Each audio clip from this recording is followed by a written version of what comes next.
Assembly ఎన్నికలు తెలుసు, parliament ఎన్నికలు తెలుసు, పంచాయతీ ఎన్నికలు కూడా తెలుసు కానీ కొత్తగా ఈ ఎమ్మెల్సీ ఎన్నికలు ఏందని మీకు కూడా డౌట్ వచ్చి ఉంటుంది కదా. ఒకవేళ అట్లా వచ్చింది అంటే దాని కథ ఏందో మొత్తం ఈ వీడియోలో చూడొచ్చు. ముందుగా ఎమ్మెల్సీకి అర్థం ఏందో చూద్దాం.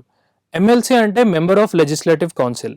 ఎట్లయితే అసెంబ్లీలో మెంబర్ ఆఫ్ లెజిస్లేటివ్ అసెంబ్లీ అంటే ఎమ్మెల్యేలు ఉంటారో అట్లనే కౌన్సిల్లో మెంబర్ ఆఫ్ లెజిస్లేటివ్ కౌన్సిల్ అంటే ఎమ్మెల్సీలు ఉంటారు. దేశం మొత్తానికి రాజ్యసభను ఎట్లయితే పెద్దల సభ అని పరిగణిస్తారో అట్లనే రాష్ట్రం మొత్తానికి కౌన్సిల్ లేదా శాసన మండలిని పెద్దల సభ అని పరిగణిస్తారు. రాజ్యాంగంలోని ఆర్టికల్ 169 ప్రకారం ఏదైనా ఒక రాష్ట్రంలో శాసన మండలిని ఏర్పాటు చేయడం లేకపోతే రద్దు చేయడం అనేది దాని అధికారం పూర్తిగా పార్లమెంట్కే ఉంటుంది. ప్రస్తుతం 6 రాష్ట్రాల్లో శాసన మండళ్ళు ఉన్నాయి. అసెంబ్లీలోనైతే ప్రతి 5 ఏళ్లకు ఒకసారి ప్రజల ప్రత్యక్ష ఎన్నికల ద్వారా ఎమ్మెల్యేలు మారుతుంటారు. కానీ శాసన మండలి అనేది శాశ్వత సభ. ఇందులో ప్రతి సభ్యునికి 6 ఏళ్ల పదవీ కాలం ఉంటుంది. అంతేగాక ప్రతి 2 ఏళ్లకు ఒకసారి కౌన్సిల్లో ఉన్న మొత్తం సభ్యుల్లో 3/4 మంది రిటైర్ అయ్యి కొత్త సభ్యులు వస్తారు. మళ్ళీ ఈ కొత్త సభ్యులను ఎన్నుకుంటారా లేకపోతే ఎవరైనా నియమిస్తారా అనే విషయాలను ఇప్పుడు చూద్దాం. రాజ్యాంగంలోని ఆర్టికల్ 171 ప్రకారం శాసన మండలిలో మొత్తం సభ్యులు అసెంబ్లీలో ఉన్న మొత్తం సభ్యులలో 3/4కు మించి ఉండకూడదు. అయితే చిన్న రాష్ట్రాల్లో అసెంబ్లీలో ఎంతమంది ఉన్నారనే దాంతో సంబంధం లేకుండా కౌన్సిల్లో కనీసం 40 మంది సభ్యులు తప్పక ఉండాలనే నిబంధన ఉంది. ఈ లెక్కన తెలంగాణ రాష్ట్ర శాసన మండలిలో మొత్తం 40 మంది సభ్యులు ఉన్నారు.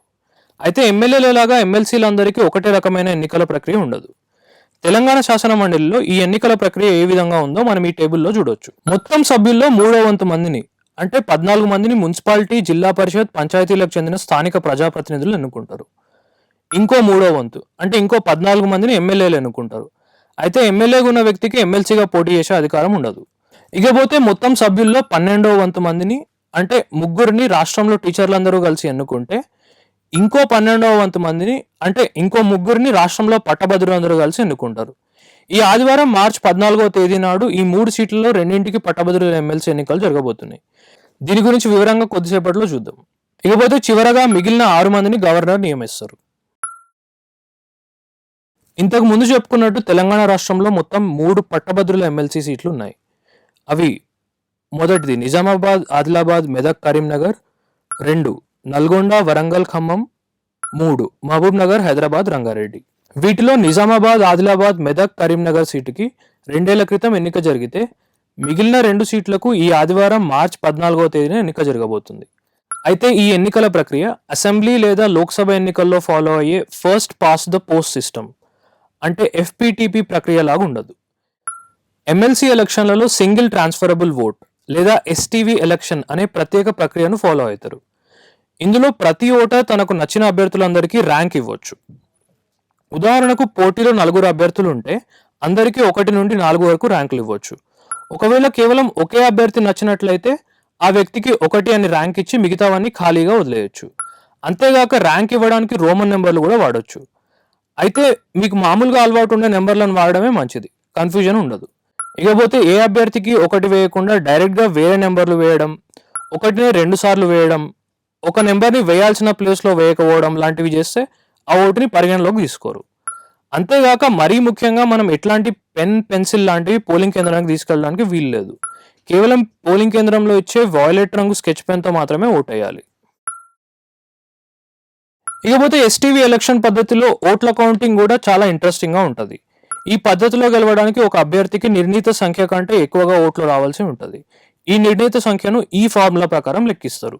ఒక సీటుకి ఎన్నిక జరిగేటప్పుడు పోలైన సరైన ఓట్లను 2తో భాగించి రిమైండర్ని పరిగణలోకి తీసుకోకుండా వచ్చిన ఫలితానికి 1 కలిపితే ఈ నిర్ణీత సంఖ్య అనేది వస్తుంది. ఏ అభ్యర్థికి అయితే ఈ నిర్ణీత సంఖ్యలో మొదటి ప్రాధాన్యత ఓట్లు వస్తాయో ఆ అభ్యర్థిని విజేతగా పరిగణిస్తారు. అయితే ఎవరికి కూడా నిర్ణీత సంఖ్యలో మొదటి ప్రాధాన్యత ఓట్లు రాకపోతే ఒక పద్ధతి ప్రకారం అందరికంటే తక్కువ మొదటి ప్రాధాన్యత ఓట్లు వచ్చిన అభ్యర్థులను వేరు చేస్తూ పోయి వాళ్ళకి పోలైన 2వ ప్రాధాన్యత ఓట్లను మిగిలిన అభ్యర్థుల ఖాతాలో వేసి ఎవరికైనా ఈ నిర్ణీత సంఖ్య వచ్చిందా అని చూస్తారు. ఒకవేళ రాకపోతే మళ్ళీ ఇదే ప్రక్రియను రిపీట్ చేస్తారు. ఈ విధంగా ఒక అభ్యర్థికి నిర్ణీత సంఖ్యలో ఓట్లు వచ్చే వరకు అనేక రౌండ్లు కౌంటింగ్ చేస్తారు. ఉదాహరణకు STV ఎలక్షన్ పద్ధతిలో ఒక సీటుకి ఎన్నిక జరుగుతుంది అనుకుందాం. ఇందులో ABCD అనే 4 అభ్యర్థులు పోటీలో ఉన్నారు. మొత్తం 1000 సరైన ఓట్లు పోలేనాయి అనుకుంటే ఈ ఫార్ములా ప్రకారం గెలవడానికి ఒక అభ్యర్థికి 501 ఓట్లు సాధించాల్సి ఉంటుంది. అయితే ఒక్కో అభ్యర్థికి ఎన్ని ఓట్లు వచ్చినాయి ఈ టేబుల్లో చూడొచ్చు. మామూలుగా అసెంబ్లీ లేదా లోక్సభ ఎన్నికల్లోనైతే అందరికంటే ఎక్కువగా 400 ఓట్లు వచ్చిన బిని విజేతగా పరిగణిస్తారు. అయితే ఎస్టీవీ పద్ధతిలో ఇట్లుండదు. ఈ టేబుల్లో ఎవరికి కూడా మ్యాజిక్ ఫిగర్ అయిన 501 రాలేదన్న విషయాన్ని మనం గమనించవచ్చు. అయితే సికి అందరికంటే తక్కువ ఓట్లు వచ్చినాయి కాబట్టి ఆ వ్యక్తిని పోటీ నుండి తప్పించి అతనికి వచ్చిన మొత్తం 100 ఓట్లను పరిగణలోకి తీసుకుంటారు. వీటిలో రెండో ప్రాధాన్యత ఓట్లు ఎట్లున్నాయో ఈ టేబుల్లో చూడొచ్చు. సికి పోలైన ఒక 10 ఓట్లలో రెండో ప్రాధాన్యత ఓటు ఎవరికీ వేయలేదు కాబట్టి ఈ ఓట్లను పరిగణలోకి తీసుకోరు.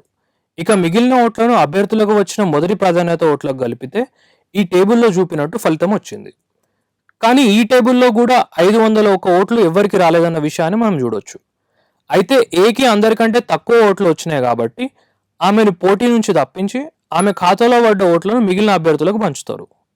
అంటే ఆమెకు వచ్చిన 200 మొదటి ప్రాధాన్యత ఓట్లలో రెండో ప్రాధాన్యతను, 22 ప్రాధాన్యత ఓట్లలో మూడో ప్రాధాన్యతను ఓటర్లు ఎవరికి ఇచ్చిందనేది చూస్తారు. అయితే ఈ 200 మొదటి ప్రాధాన్యత ఓట్లలో ఒకవేళ ఏవైనా రెండో ప్రాధాన్యత ఓట్లు ఇంతకు ముందే పోటీ నుండి తొలగిపోయిన సికి కానీ పడుంటే ఆ ఓట్లలో మూడో ప్రాధాన్యత ఓటు ఎవరికి పడిందనేది చూస్తారు. మొత్తానికి ఈ కూడికలు తీసివేతలు అన్నీ చేసినాక డి ఖాతాలో ఏ విధంగా ఓట్లు ఉన్నాయో ఈ టేబుల్లో చూడొచ్చు. ఏకి పోలైన ఒక 5 ఓట్లలో రెండో ప్రాధాన్యత ఓటు ఎవరికి వేయలేదు కాబట్టి ఈ ఓట్లను పరిగణలోకి తీసుకోరు.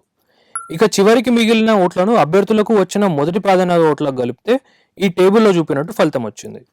మొత్తానికి ఈ టేబుల్లో డికి 505 ఓట్లు వచ్చినట్టు చూడొచ్చు. ఇది మ్యాజిక్ ఫిగర్ అయిన 501 కంటే ఎక్కువ. దీంతో బిని పోటీ నుండి తప్పించి డిని విజేతగా ప్రకటిస్తారు.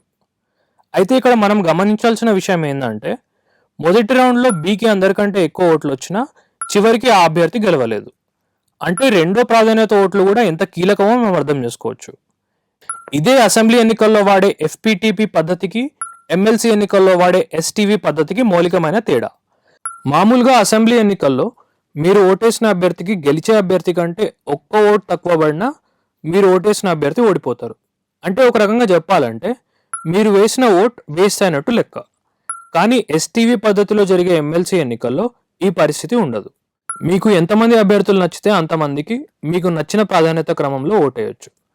దీంతో మీ ఓటు చాలా కీలకమవుతుంది. కాబట్టి మీకు నచ్చిన అభ్యర్థులందరికీ మీకు నచ్చిన ప్రాధాన్యత క్రమంలోనే ఓటేయండి.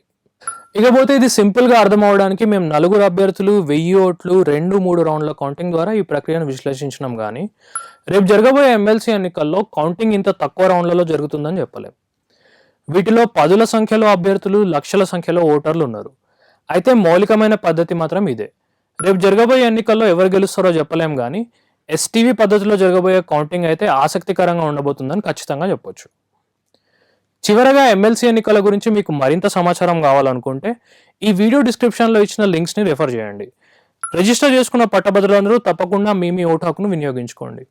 ఓటింగ్కి కావాల్సిన ఐడి ప్రూఫ్స్ని తీసుకెళ్లడం, కోవిడ్ నిబంధనలు పాటించడం వంటివి మర్చిపోకండి.